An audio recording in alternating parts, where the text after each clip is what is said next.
여러분, 잠깐 상상해 보세요. 우리가 매일 아무런 생각 없이 들이마시는 이 공기.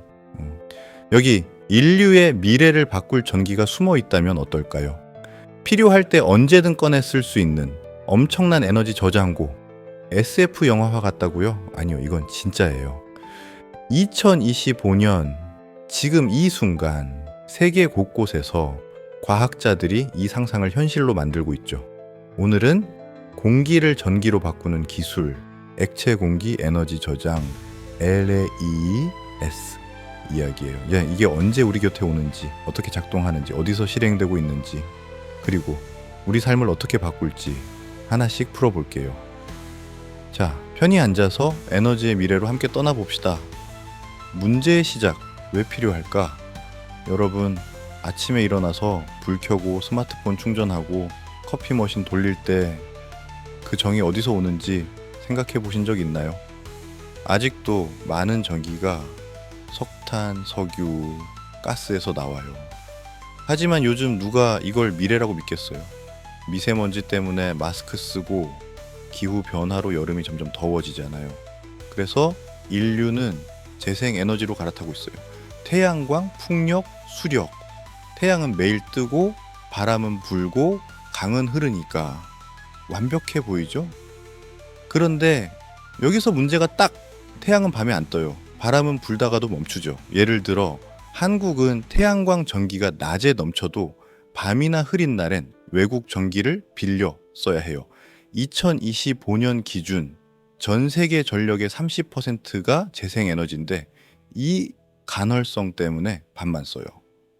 여러분, 스마트폰 배터리 1%일 때 그 조마조마함 느끼셨죠? 만약 나라 전체 전력이 그런 상황이라면 공장이 멈추고 병원 불이 꺼지고 집에서 에어컨도 못 틀 거예요.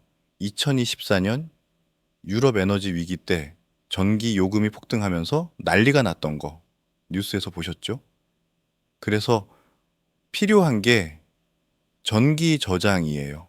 남는 전기를 어딘가에 쌓아뒀다가 필요할 때 꺼내 쓰는 거예요.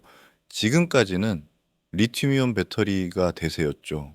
뭐 전기차나 테슬라 배터리 같은 거요. 근데 이 배터리 골치 아파요. 리튬은 지구에 얼마 없고 캐내면서 강이랑 땅을 망쳐요. 가격도 비싸고 배터리 버리면은 쓰레기산이 되죠. 화재 사고도 종종 터지고요. 결론? 배터리만으론 한계가 뚜렷해요. 그럼 다른 방법은 없을까? 놀랍게도 답은 우리 코앞에 있어요. 바로 공기예요. 기술의 비밀. 어떻게 가능할까? 공기를 전기로 바꾼다고? 이게 무슨 마술이냐고요? 진짜로 가능한 기술이에요. 이름은 액체 공기 에너지 저장, 줄여서 LAES예요. 어떻게 되냐면 쉽게 말해줄게요. 상상해 보세요. 여름날 콜라를 냉동고에 넣어둬요. 꽝꽝 얼었다가 더운 날 꺼내면 시원하게 마실 수 있죠. LAES도 비슷해요. 전기가 남을 때 공기를 얼려 저장하고 필요할 때 꺼내 쓰는 거예요. 단지 냉동고 대신 영하 196도의 초저온 장치를 쓰고 콜라 대신 공기를 넣는 거죠. 자, 단계별로 풀어볼게요. 첫째, 전기가 남을 때 예를 들어 태양광이 넘치는 맑은 낮에 공기를 끌어들여요. 공기를 깨끗이 걸러서 질소와 산소만 남기고 영하 196도까지 냉각해요. 그러면 공기가 액체로 변해요. 물이 얼음 되는 것처럼요. 둘째, 이 액체 공기를 특수 탱크에 저장해요. 이 탱크는 우주선처럼 초저온을 지키는 단열재로 쌓여 있어요. 셋째, 전기가 필요할 때 밤이나 바람 없는 날 액체 공기를 펌프로 압축하고 살짝 데워요. 그러면 공기가 기체로 팽창하면서 엄청난 압력이 생겨요. 풍선이 터질 듯한 힘. 그 압력으로 터빈을 돌리면 짜잔, 전기가 다시 나와요. 이 과정은 화학 약품 없이 순수한 물리 법칙으로 이루어져요. 압축하고 팽창하는 자연의 힘만 쓰는 거예요. 효율은 2025년 최신 연구에 따르면 너은 정의의 50에서 70%를 다시 꺼낼 수 있어요.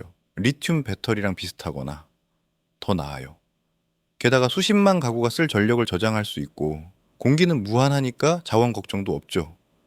이 아이디어는 1970년대부터 있었지만 최근 기술이 급물살을 탔어요. 2025년 이제 상용화 직전까지 왔습니다. 실행, 현황. 언제, 어디서?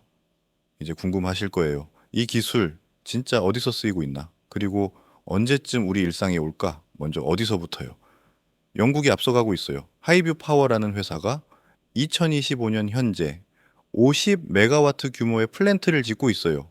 이건 수십만 가구가 쓸 전력을 저장할 수 있는 수준이에요.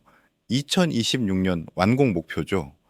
호주는 섬나라라 전력 안정화가 급해서 LAEE 프로젝트를 시작했어요.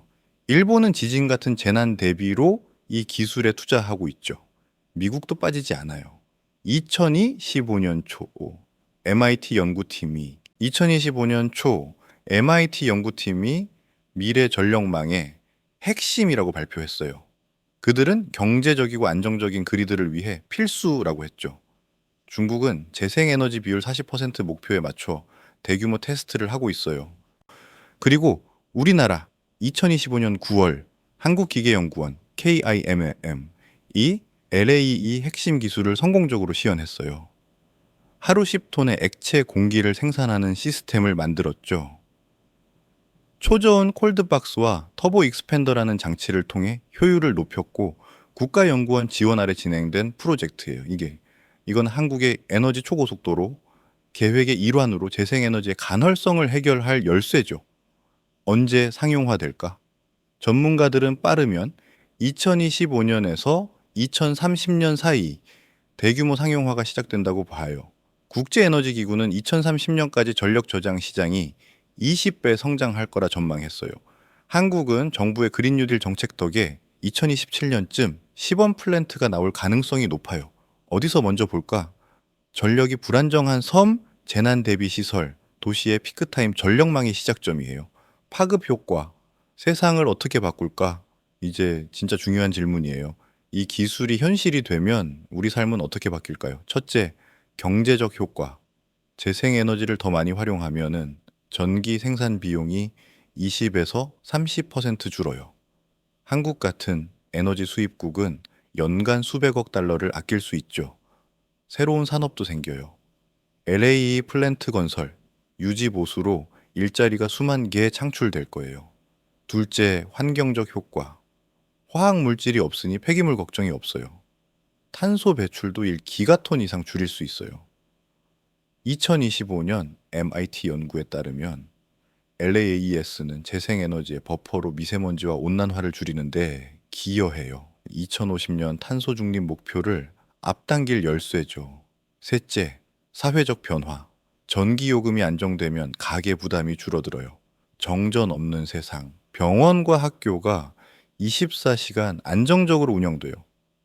개발도상국에 전기를 보급하면 에너지 불평등도 줄어들죠.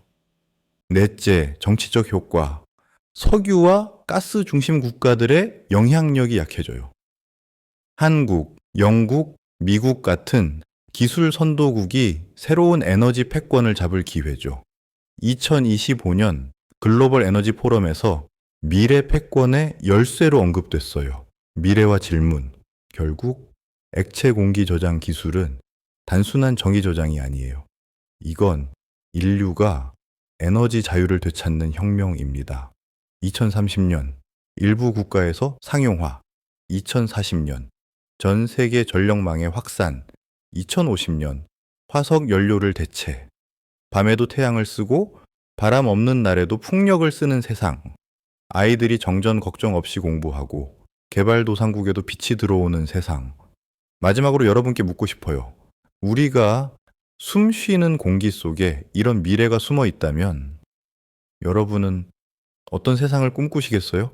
공기는 더 이상 생존의 도구가 아니라 우리 문명의 심장이 될 겁니다. 에어 투 파워 미래는 숨 쉬고 있습니다. 공기 속 숨겨진 에너지, 그건 생각보다 가까이에 있어요. 여러분, 오늘도 좋은 숨결로 미래를 만들어 보세요. 감사합니다.